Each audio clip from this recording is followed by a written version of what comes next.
Hello guys, तर आज होता पार्थचा वॅक्सिन डे. त्याचं 13 मंथचं वॅक्सिन होतं आज. सो आम्ही निघालो होतो हॉस्पिटलला आणि सकाळी ब्रेकफास्ट वगैरे झाला. पार्थचा पण ब्रेकफास्ट केला आणि त्याचा ना लंचसोबत घेतला होता मी, किंवा एखादं फ्रूट वगैरे असं कॅरी करते मी नेहमी बाहेर जाताना, जेणेकरून त्याला भूक लागली की पटकन तो बनाना वगैरे इझिली खातो. आणि मग दुपारीच निघालो होतो आणि पार्थ बघा कसा डान्स करतो इकडे. त्याला ना आजकाल खूप डान्स करायचं वेड लागलं आहे.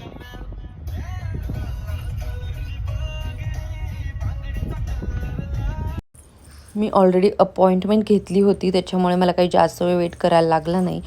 आणि पार्थनं इंजेक्शन देण्यापुरता रडतो आणि परत मग होतो शांत. पण तेवढ्या वेळापुरतं इतकं वाईट वाटतं ना, म्हणजे आपल्यालाच टेन्शन येतं. नंतर थोड्या वेळाने तो शांत झाला आणि आम्ही ना निघालो. जरा थोडीशी शॉपिंग करायची होती पार्थचीच. समर चालू आहे त्याच्यामुळे जरा मला त्याला घ्यायचे होते dresses, summer type dresses. But त्या फर्स्ट क्रायमध्ये अवेलेबलच नव्हते आणि मी नेहमी जाते तिथे, बट कधीच अवेलेबल नसतात. तुमच्यासोबत पण असं झालं आहे का कधी फर्स्ट क्रायमध्ये? मला नक्की सांगा कमेंटमध्ये. त्याच्यानंतर आम्ही गेलो डायरेक्ट जेवायला. ते कॅन्सलच केलं आणि आम्ही गेलो दुर्वांकूरची थाळी खायला. असा होता माझा आजचा दिवस. भेटूया नेक्स्ट व्लॉगमध्ये. बाय.